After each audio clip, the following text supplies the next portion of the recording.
3차시 수업 시작하겠습니다. 지금 1차시, 2차시 이런 초현실주의의 그런 화가들 작품으로 해서 수업을 진행하고 하고 있는데요. 1차시에서도 그랬고 2차시에도 그렇고 3차시기도 마찬가지로 이런 초현실주의는 정말 기발한 그 현대 미술에서 굉장히 기발한 아이디어를 창출해내지 않았나 하는 생각을 가져보고요. 이 사람들의 이런 작가들은 그냥 이렇게 나오지는 않았을 것 같은 생각을 가져보긴 해요. 근데 이것들을 하나하나 분석하기에는 시간상 없고 지금 이런 그 복합적인 이런 것들을 가지고서 했는데, 이런 것들은 또한 이런 환경에 환경적인 요인에서도 올 수 있다고도 볼 수 있죠. 그 작가들의 그런 지금 나왔던 이런 작가들의 그런 개인적인 그 상황들을 보면 다 어디에 문제가 있고 상처가 있고 한 것들을 배경으로 해서 이 그림들을 그렸다는 것을 알 수 있습니다. 예, 그래서 어떻게 보면 그 작품들은 거짓말을 못하지 않나 하는 생각도 한번 가져봅니다. 예.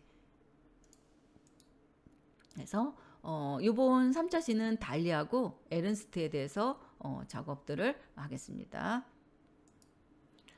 달리 여러분들은 뭐 다 알고 있죠? 달리라는 사람은 살바도르 달리입니다. 예. 살바도르 달리는 초현실주의 그런 미술사의 대표적인 인물이죠. 그리고 이 사람도 스페인의 카탈루냐 동북부의 그 소도시에서 태어났고요. 그의 아버지는 이 공중인으로 일했대요. 그 집안은 굉장히 부유한 편이었다고 합니다. 그리고 이 사람도 스페인의 초현실주의 화가이자 파나가 영화 제작자입니다. 20세기 초에 이 스페인에서 태어나서 다재다능한 이런 재능과 퍼포먼스로 해외와 영화 모두 여러 작품을 남긴 인물입니다. 전체 이름은 살바도르 도밍고 펠리페 하신토 달리 이 도메네크이고요. 기이한 이런 광기와 독특한 이런 퍼포먼스, 그리고 천재적인 그림으로 대중의 사랑을 받았다고 합니다. 학교에서 퇴학을 당해가지고요. 달리는 자신이 존경하던 이 피카소를 파리에서 만나게 된대요. 그래서 피카소는 이런 후압 미로를 비롯해서 자신의 친구들에게 달리를 소개했고, 그 영향으로 향후 몇 년간 피카소의 화풍과 큐비즘이 달리의 작품에 노골적으로 드러나기 시작을 한다고 합니다. 그래서 바르셀로나의 인형 1927년 작품 달빛 아래의 정물화, 이 시기에 달리는 지그문트 프로이드의 정신분석학을 탐독하고요. 그의 초상화를 그리는 등 열렬한 그런 팬임을 자처했었대요. 그리고 달리가 이런 꿈과 정신의 세계에 대해서 표현하게 되는 중요한 계기가 되고요.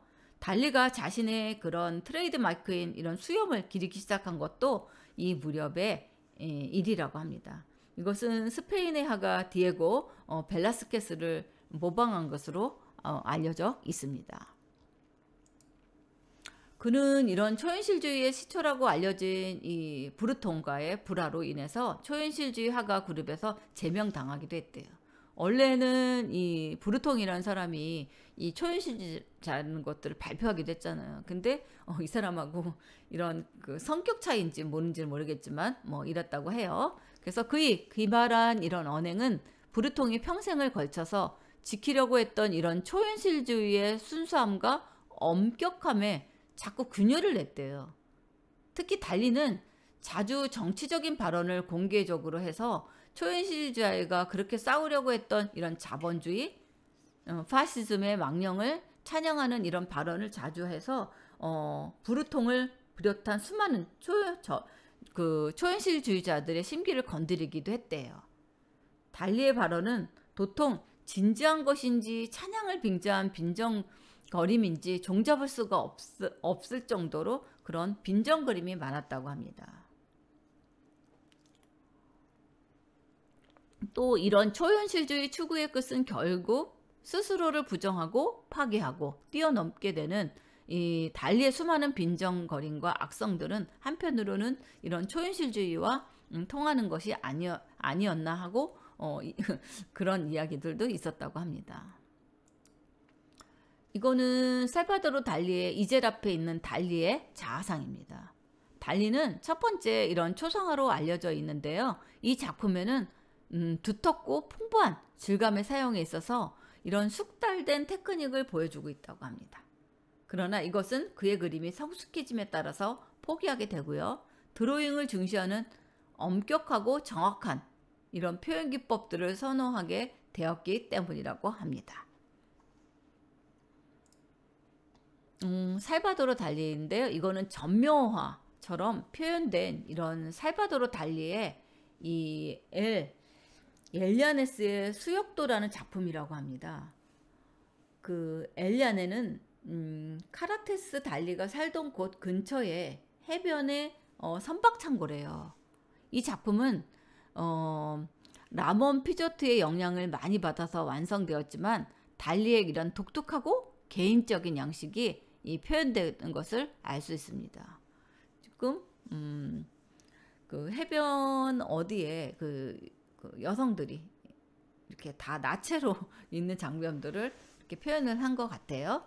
그래서 아주 다양한 이런 표주를 다양하게 했는데 여기에 이런 전묘법 기법, 세라의 이런 전묘법을 해서 초창기에는 이런 그림들을 그렸던 것 같습니다. 또 달리는 이런 그 스승인 피조트로부터 오렌지나 보라색의 이런 병치 기법을 배웠대요. 그래서 이제 아까 그런 그 전묘법들이 나왔겠죠. 이런 색상들은 초기 작품에는 많이 나타나요. 그리고 자아상의 이런 신비적인 모습은 라파엘의 동화된 이런 상징주의적 느낌을 준다고 합니다. 이런 달리의 특별한 성격이 깊은 에고이즘을 잘 보여주고 있다는 거죠. 몇 년이 지나 이러한 성격은 그의 편집, 광적인 표현을 형성하는 이런 열쇠가 된다고 볼 수 있습니다. 이것도 목이 긴 자아상을 이렇게 그렸어요. 굉장히 그 색감들은 굉장히 예쁘죠. 오렌지와 이런 보라색의 병치를 해서 이렇게 그 약간 보랏빛이 나는 이런 여성스러움의 이미지를 예술적인 이미지라고 해야 되나요? 그런 이미지도 같이 포함되는 것을 알 수 있습니다. 이거는 달리의 여동생이 그 안나 마리아라고 합니다. 그래서 이 동생을 포즈로 해가지고 이 그림을 그렸대요. 이 초상화는 1925년 전시에서 큰 반향을 일으켰다고 합니다. 정확하고 차가운 이미지의 색조, 이거는 이 시기에 몇몇 글에서 성스러운 객관성이라는 정신을 표현하게 됐고요. 감상자들에게 등을 돌리고 있는 주제는 독일의 이런 낭만주의 화가 카스파르 다비드 프리드리히에서 차용된 것이라고 합니다. 우리 그 프리드리히의 작품들 보면 뒷모습이 이렇게 막 벌리고 있는 그런 장면들이 있죠. 그것들을 보고 창안을 해서 달리도 창가에 서 있는 소녀에서 뒷모습들을 이렇게 보여주는 것을 알 수 있습니다.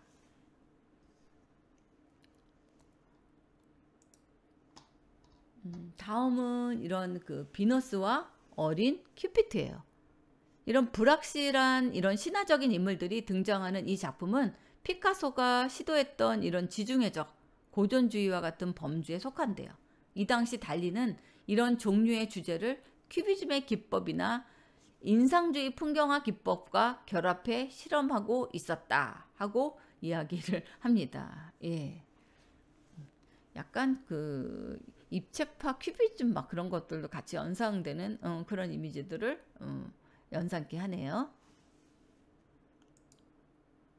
이거는 달리의 큐비즘풍의 작품이라고 합니다.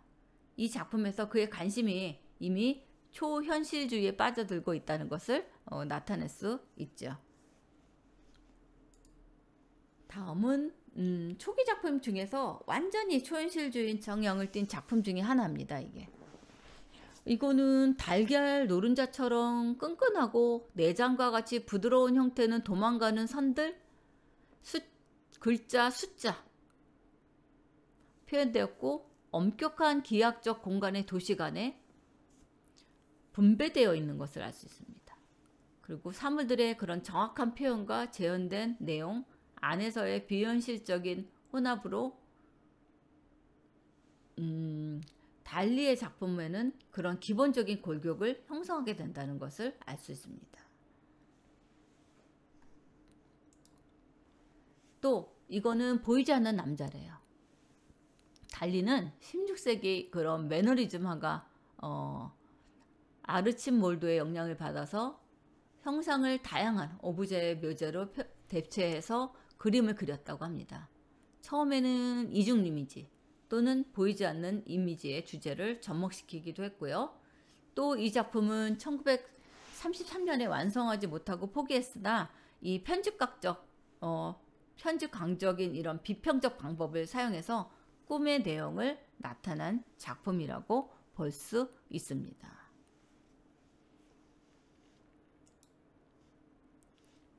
또 신화를 통해서 초현실 세계의 묘사를 했어요. 그래서 달리는 이 나르시스의 변모 이런 것들을 시도하게 합니다.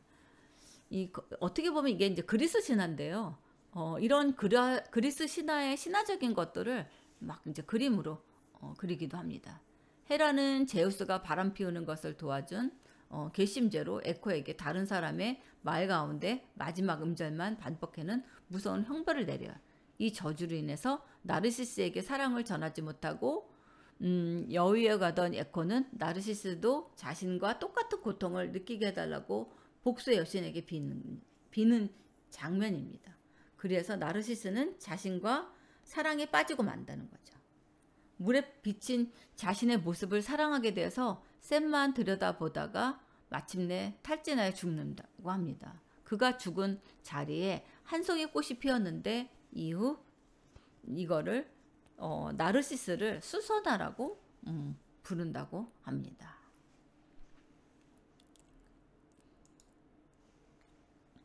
지금 이 장면입니다. 나르시스의 변모예요. 어떻게 보면 이런 그 수선화의 꽃이라고 해야 되나요?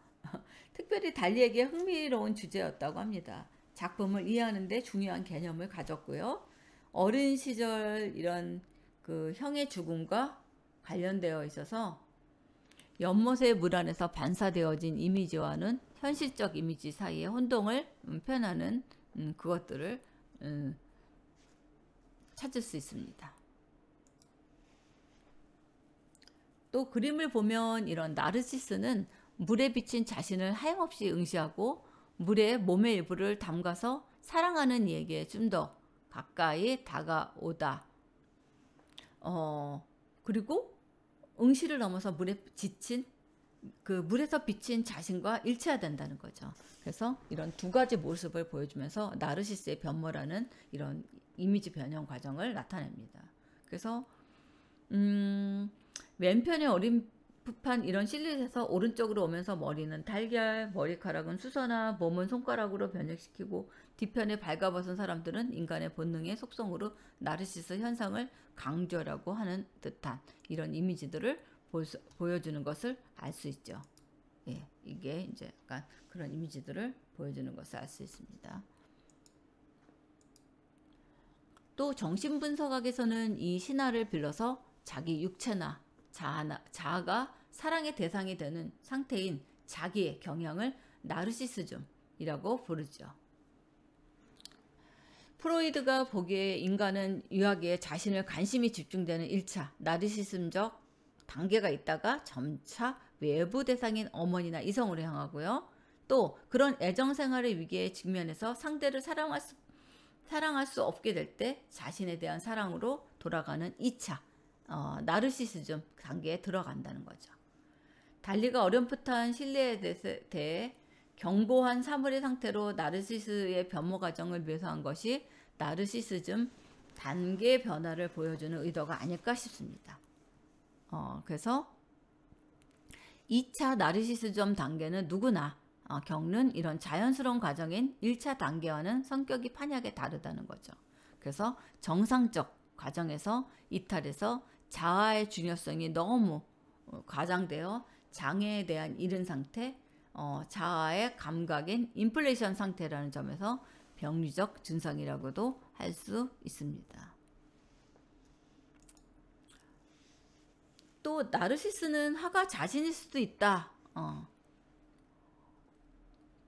나는 일생 동안 정상성에 익숙해지는 게 몹시 어려웠다. 세상을 가득 메우고 있는 인간이 보여주는 정상적인 그 무엇이 내게는 혼란스럽다.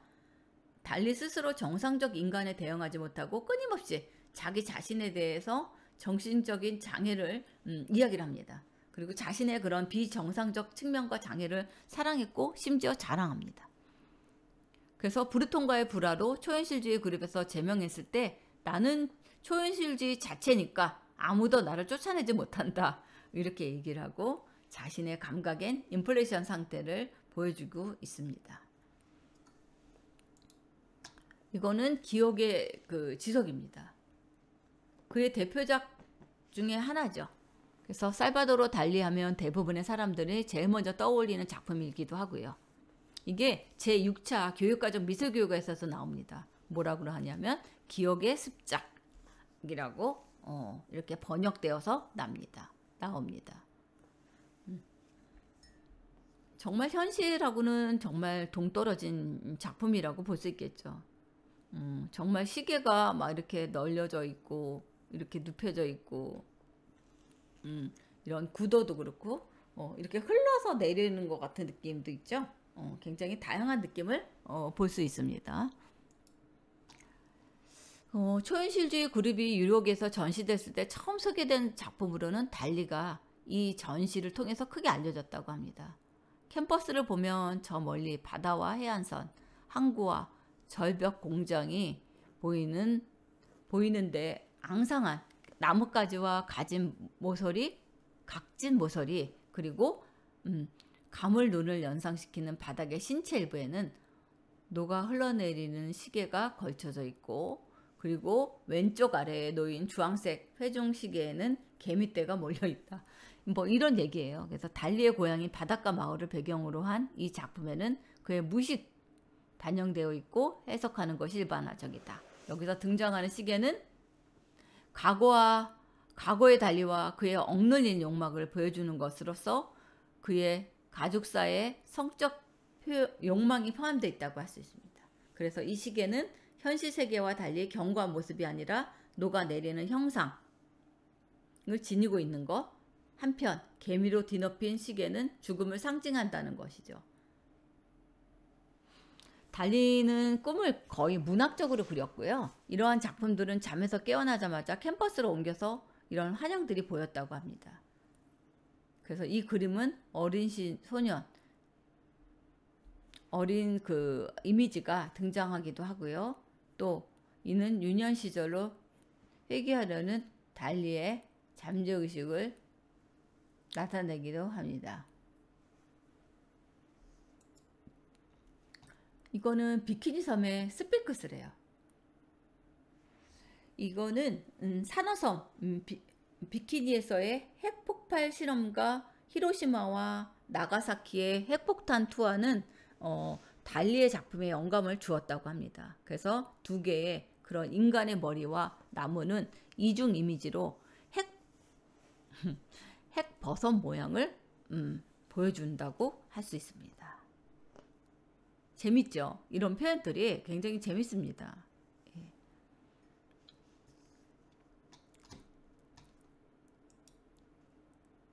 다음은 막스 에른스트입니다. 막스 에른스트는 독일 망명 지식인 이 지도의 화가 막슨 에른스트가 등장하는 것은 1941년 4월에서 5월경 남프랑스의 항구 도시 마르세유에서입니다. 독일군의 프랑스 침공으로 1940년 6월 프랑스 국토의 60%가 이런 나치 독일군 치하에 놓이게 되자 프랑스에 주로 파리에 머물던 독일 망명 지식인들은 남프랑스로 혹은 스페인을 통과해 이 포르투갈로 도망쳐 신대륙으로 망명의 길을 재촉하던 시기입니다. 그래서 막스 에른스트는 역시 다른 지식인들처럼 미국으로 망명하기 위해서 마르세유에 머물고 있었던 거죠. 에른스트는 1922년부터 파리에 머물면서 활동했던 전예술가고요. 그 중에 또 초현실주의 화가이기도 합니다. 독일이 시끄럽게 정권 교체를 하거나 나치 문화 정책이 예술가에서 철퇴를 휘두르던 시절, 그는 고국의 현실과는 상관없이 타국 프랑스에서 초현실주의 삶을 영위하며 파리의 세느강 중변에 초현실주의 그림을 그리고 있습니다. 그래서 제2차 세계대전이 발발하게 일어나고 죄송합니다. 목이 잠겨가지고요. 예, 감기가 와가지고 목 때문에 죄송합니다. 예. 제2차 세계대전이 발발하고 나치가 파리를 점령하게 되자요. 급기야 망명을 서두르던 중이었던 것이죠. 그래서 초현실주의는 현실을 초월한, 아니 문자 그대로 프랑스 말로 현실의 예술행위라고 이야기를 하면 되겠습니다.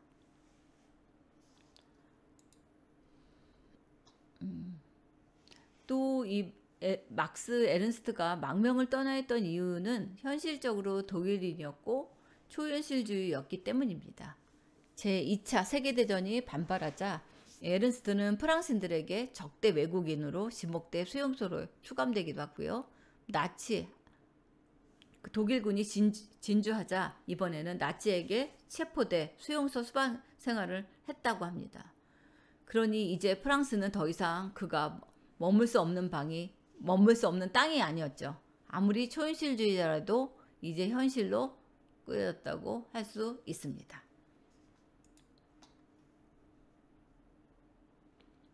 다음은 이 현실과 초현실주의의 방식, 아니 커다란 범주에 동시에 적용하지 않을 수 없죠. 쉽게 말해서 이때 현실은 유럽 사정이고 초현실은 예술 혹은 막스 에른스트의 독특한 기준이라 인상간에서 이해하면 된다는 뜻이었다는 거죠. 논의를 위해 어느 한쪽으로 치우칠 수가 없고 그렇다고 양쪽을 아우릴 수도 없는 현실과 초현실 사이에 막스 에른스트는 자리하고 있습니다. 에른스트뿐만 아니라 일반적인 연구에서도 현실과 예술, 인간과 사회의 문화재를 항상 고려할 수밖에 없다는 기초사항에 속하기도 되죠.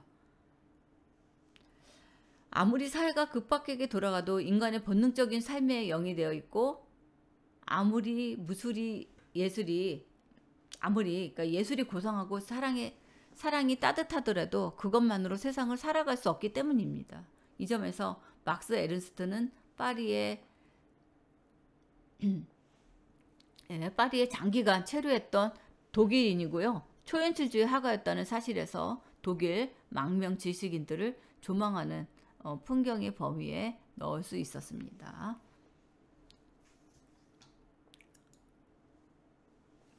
막스 에른스트는 독일 출신의 화가입니다. 그 중에서 초현실주의 궁정화가고요. 서양 문예사에 자주 등장하는 개념인 궁정화가라는 과도한 말이 굳이 차용한 이유는 그 초현실주의를 대표하는 화가, 초현실주의 화가 중에서도 중심인물이란 뜻입니다. 또 그래픽 디자이너이고 조각가고 전위 예술파라는 빼놓을 수 없다고 볼 수 있습니다. 다른 사람들과 비교가 될 수 없이 수많은 예술 기법을 발견한 사람이 막스 에른스트입니다. 이 시대에. 또 그래픽 디자인도 조각가도 다 이제 그런 것들이 빼놓을 수 없다고 얘기했겠죠. 그리고 나무판, 잎, 천, 면이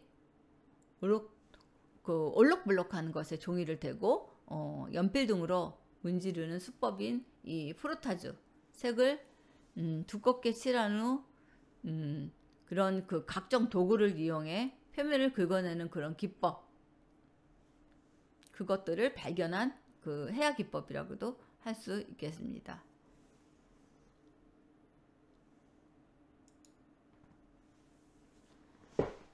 나무판이나 이런 하드보드지에도 이렇게 그 종이나 헝겊이나 나무집이나 핀 여러 가지 그런 콜라지 기법들을 많이 했고요. 또 이렇게 데칼코마니라고 알죠, 여러분들? 이렇게 해서 반을 딱 접어서 피면 양쪽에 이렇게 퍼지는 그런 기법들. 그래서 이 막스 에른스트는 프로타주와 콜라주, 그라타주, 데칼코마니아 같은 기법들을 새롭게 고안해서 다양하게 사용을 했습니다.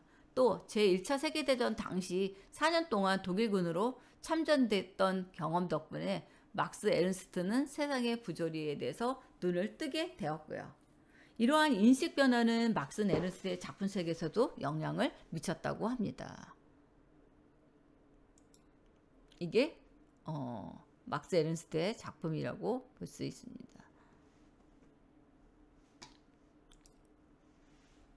이거는 1920년 막스 에른스트는 장 아르페와 요하네스 테오도르 바르겔스와 함께 다다이즘 전시회를 개최했다고 합니다.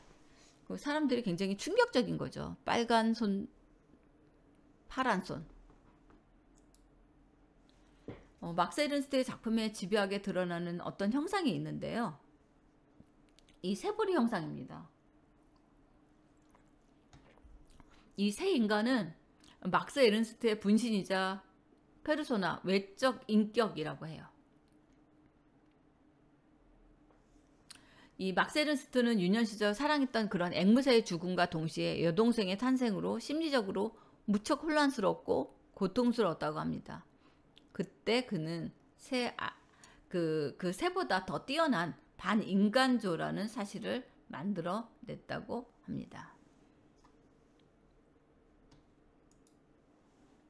이게 이제 작품이에요. 이런 그 얼굴 자체를 새 형태로 지금 이렇게 해서 작품들이 이런 식으로 나옵니다. 또 이거는 그 막스 에른스트와 로플럽이래요. 그래서 어디를 가고 있죠? 공룡하고 만나고 있나요? 어디를 가고 있는 것을 알 수 있습니다.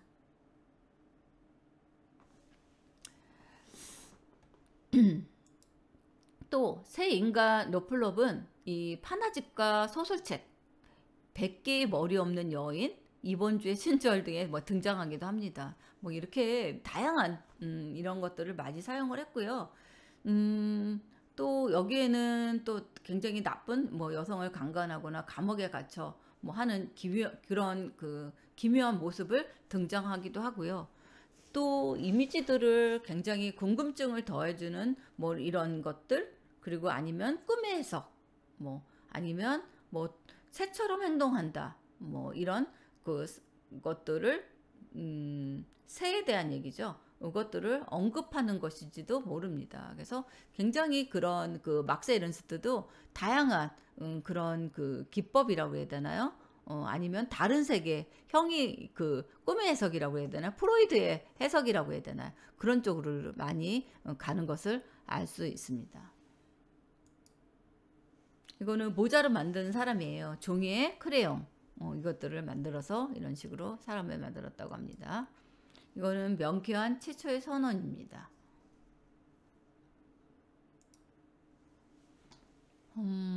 이거는 약간 그 코끼리죠, 어떻게 보면.